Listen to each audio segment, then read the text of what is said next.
The Phoenix Suns have locked in their spot in the postseason, and Australian big man Jock Landale is going to be a big part of, hopefully, the next few months for this team. Jock, postseason basketball, how does that sound to you?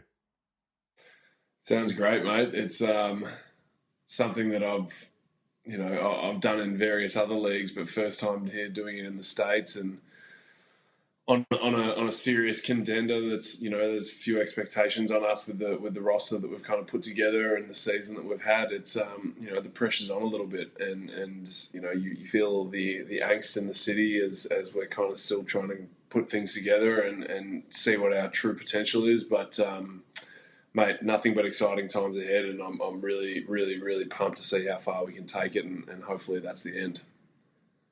Late in the season last year, we spoke about the Spurs potentially being in a play-in mix, but it was a little bit of a long shot. So what has actually changed for you being on this team? Because as you pointed to, there are high expectations on how far this team can go. No question. I think the level of professionalism and understanding that this is, we're in it for the long haul, and just seeing, the whole group kind of buying into that is first and foremost thing that stands out to me right now. And the whole season, it's been the chatter, right? We're winning this thing, and I don't think at the Spurs we necessarily had those expectations, or we weren't expecting to go the whole way through and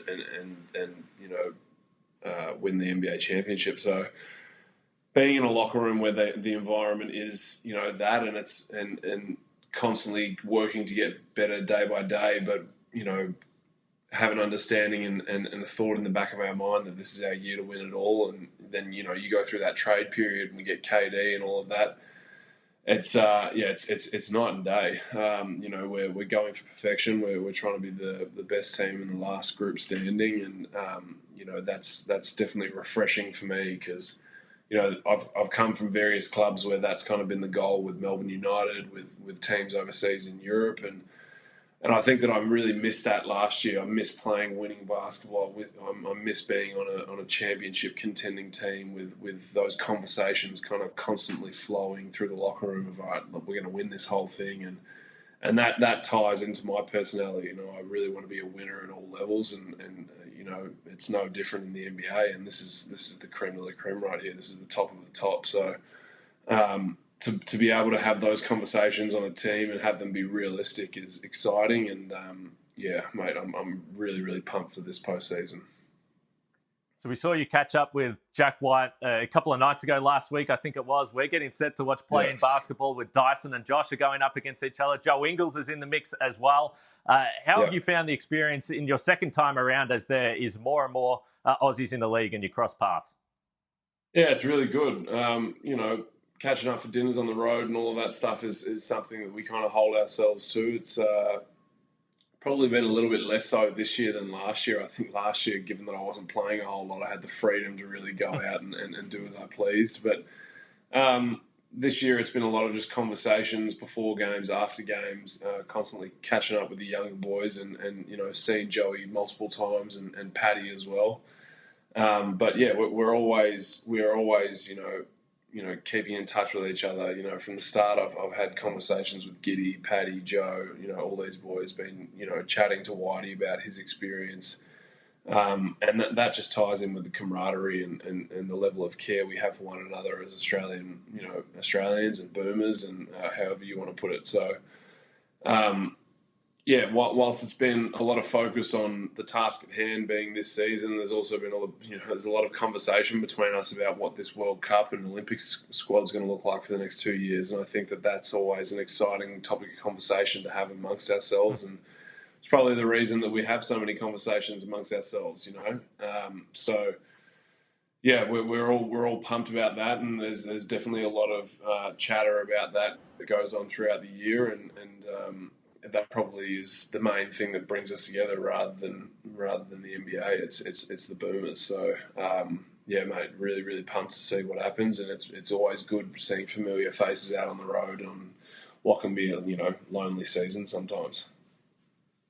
You mentioned the expanded role that you've had this year with the Suns as well. So last year with the Spurs, it was just over 500 minutes. This year, near on 1,000. So you've basically doubled the amount of time on the floor. What kind of physical toll has that taken on you, and how have you learned to get through a full season? Yeah, look, I had a couple niggles here and there throughout the year, but the toll hasn't really been too extreme at all. At the end of the day, it's basketball, and whether or not I'm in the NBA playing 82 games, or I'm in Europe playing 60, or I'm in the NBL playing 40, it's I'm in that gym every day working out and working hard, and I think that because of that, my body is just kind of acclimatized to it. So I wouldn't say that the toll's been too extreme. Now, I haven't gone through a full round of playoffs straight into a World Cup, so I'm sure that will be something that I have to manage when the time comes. But yeah, mate, the body feels in good nick, and 82 games into it, I feel great.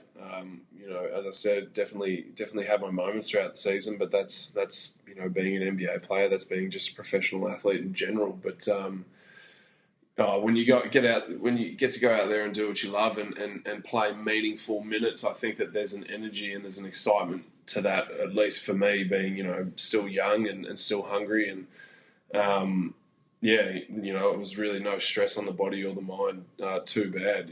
I think being in Phoenix and having my missus out here with me has been great. I've had great off-court life this season as well, which maybe I didn't have as much of last year, and that's really helped me stay fresh mentally through this process. And then on top of that, just taking a real interest in my body and mental care has been huge this year. So I feel like I've just kind of put it all together in a nice little package, and I'm really feeling the effects of that, because I do recall this time last year I was cooked, and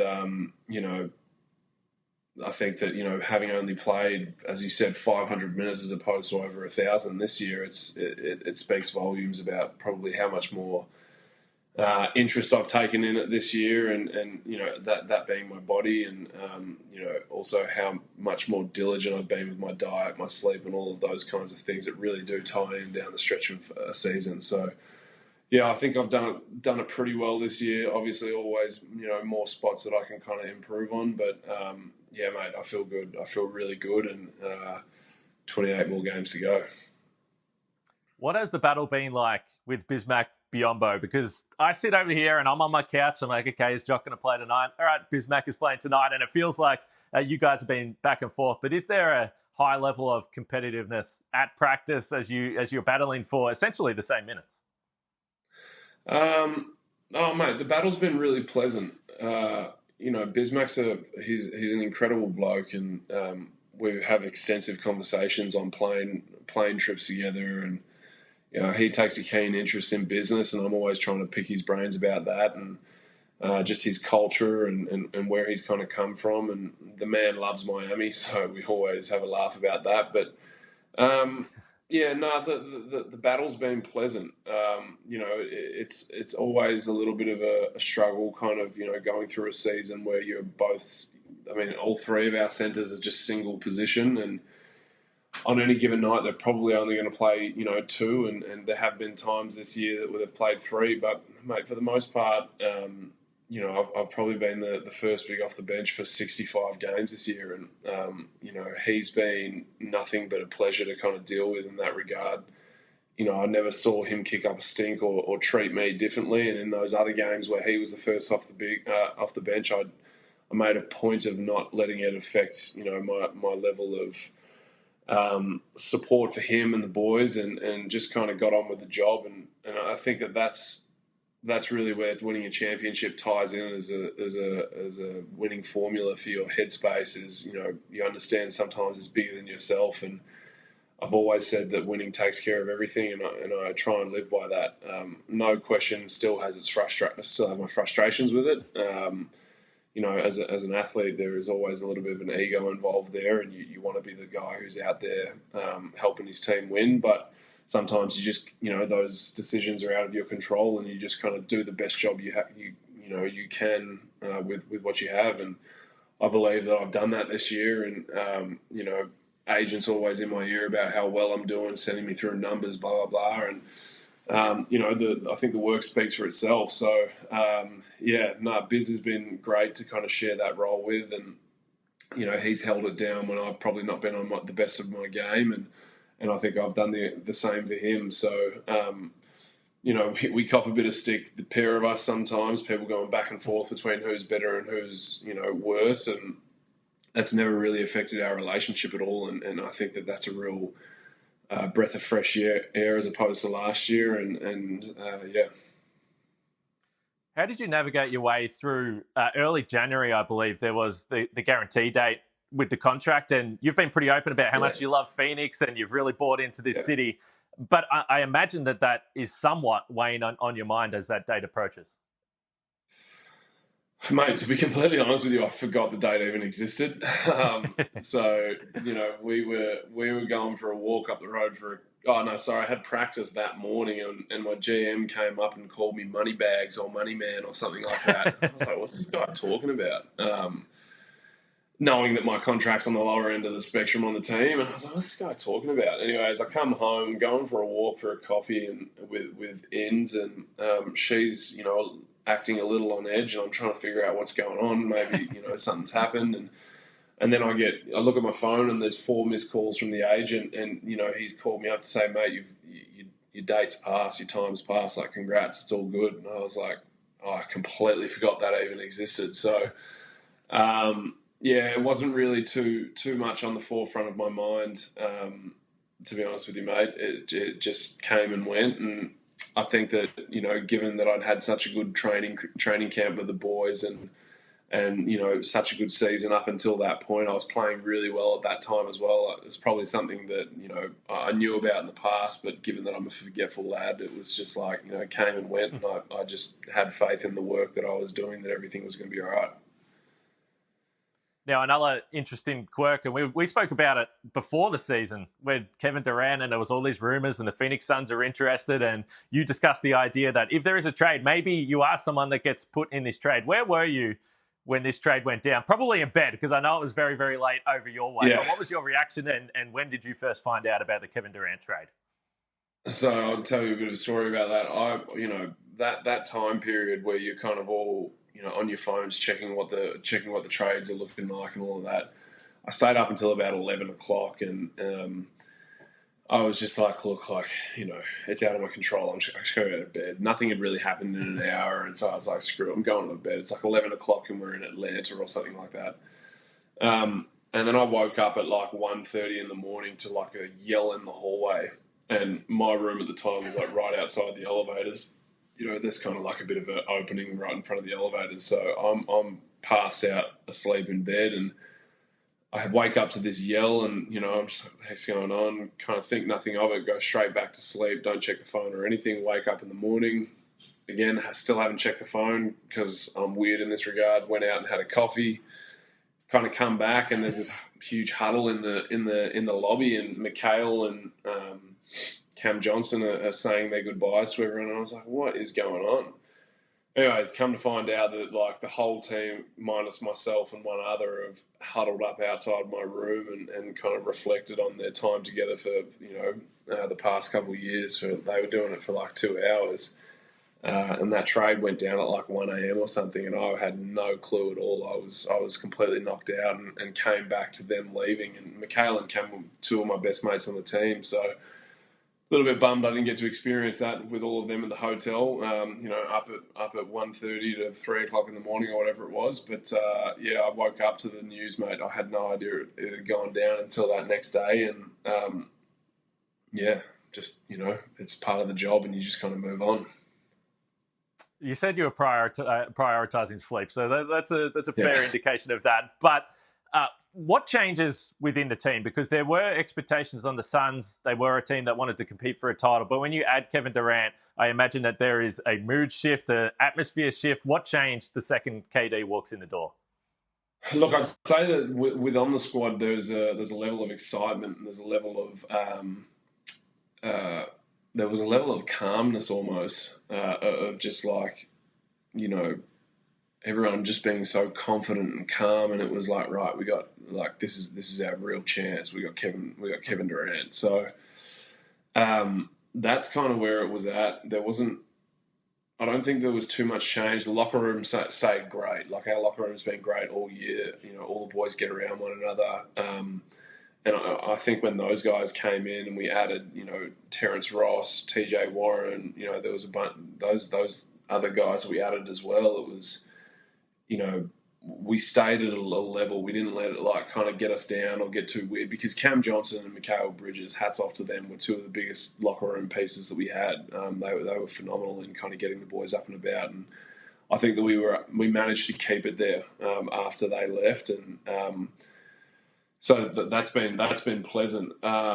You know, I think the media might give the boys a bad rap, or KD a bad rap sometimes, but mate, I reckon he's a phenomenal teammate and obviously an even better player. But yeah, I think that there was just the only shift that occurred was, given that we'd been having a bit of a rough season to that point, was there was like a calmness and confidence that kind of like flowed across the locker room, and that's kind of stuck ever since then, and it's a pleasure. The guard and big man relationship with Chris Paul has always been a feature throughout his career, and he is obviously a Hall of Famer, a legend of the game. How have you found working with Chris Paul, and I guess perhaps what have you learned from him? Because we know that, again, he has been a strong leader, we would say that, throughout his career. Yeah, mate, CP has been a pleasure to work alongside with, again, just like all these other boys. But he just has an understanding of the game, and having been through it and seen all sorts of coverages, you can't really trick him with too much. And I think that makes it pretty handy as a big man to kind of get alongside with. And you know, there's certain ways that he wants things done when you're playing with him, and you got to get on board with it, and he makes it work. So you know, initially there was a few things that I was not questioning, but I was just like, like, what, you know, do I say maybe we do it this way? And it was just like, oh, this is Chris Paul. Like, he's seen it all. I'll get on board, do it his way, and it's worked really well. I think early on in the piece, when we had a full roster and everything was clicking, it was just not like, it was unbelievable. And then obviously we started losing guys, and our rotations were probably not as aggressive as you know, we would have liked them to have been, and we started going on a little bit of a downhill slant. But you know, ever since we've got the boys back, you get out there with CP, you get out there with Book, you get out there with KD, and as a big man, your job's just find the gap and play in between the gaps. And I think that works really well, and with my skill set, given that I've got good touch and can kind of facilitate out of that short roll and whatnot. So, you know, have been able to just really let the game come to me this year. And, you know, I think that's the joy of playing with such high caliber players such as themselves is, you know, you really don't have to force anything. And that's the type of basketball I enjoy playing. That's the type of basketball I played in the NBL. That's the type of basketball I played in Europe, was just let the game evolve right in front of your eyes, and you know, let the cards fall where they may. And you know, I think that that's probably why I fit into this system so well, and you know, they've enjoyed having me on their team, is that I've been able to just kind of do the dirty work for them, set hard screens on them, and that's something that I'm always talking about with them, is the screen setting and how I can get them open best. And I think that that's a huge step in my game, which has evolved this year, and will continue to evolve as I build these relationships with them. And you know, then it was just about adding a bit of a floater to my game, and that's really evolved this year as well. So have been less and less on the 3-point line and more playing in the pocket, but like that's been a pleasure. And you know, just playing with them has made the game a lot easier for me in the NBA. And yeah, mate, I'm really stoked to be where I'm at. So the Suns were kind of locked into that number 4 spot for a while, or it certainly looked like it, but there has been a major shuffle with the teams below that you might get. Were you watching the standings? Were you watching this crazy West this year? And then what's your thoughts on the Clippers? Because I think this is a pretty highly anticipated first-round series. Yeah, you know what? I really wasn't too locked in on what was going on there.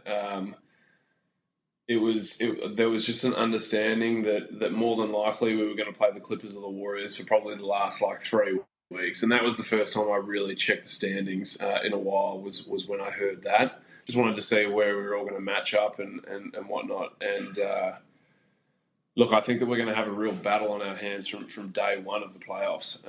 And for us, that we're fine with that. I think that those kind of early battles will probably harden us for those later ones. And we need that a little bit, given that we're behind the eight ball on having all of our team and all of our squad kind of in play. So we're still kind of learning how to play with one another a little bit. And I think if we can just get out of the gates to a good start against a great Clippers team, I think that'll give us a real confidence going forward. So, I wasn't really keeping up too much with it, mate. But I really just wanted to hone in on who we were going to be playing, and it came down to the last night. So had we beat the Clippers last night, I think we would have been playing the Warriors or something along those lines. But I think for the most part, a lot of teams just probably didn't want to see us in the first round.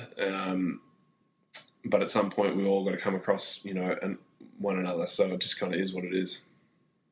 And you get a full week off, which is kind of a quirk that came in last season or in recent seasons. How do you spend this? Obviously, there'll be practice time and working on the Clippers, but what do you do off the court to not think about game one 24/7?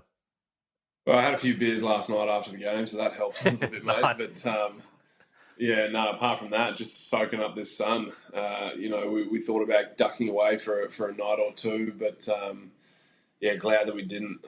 Took yesterday afternoon off after the game because it was a midday game. Had a few beers and relaxed with India at a restaurant, and then almost hit the links today and played a little bit of golf, but instead just kind of sat by the pool, went for a hike with the dog, and then we're back into it tomorrow. So the week's break really isn't a break. It's trying to get as close to perfect of a game plan as possible going into this first round of playoffs, hit the ground running. And, that's where it is, mate. We're back on court tomorrow for some individuals, and then team practice the day after for 3-4 days, and then, get stuck into the playoffs, see how we go. Yeah, I think this is the first round series that I'm most looking forward to watching, so I can't wait. We wish you all the best, and thanks for your time today on SportsCenter Australia. Thanks, Kane. Appreciate it, mate.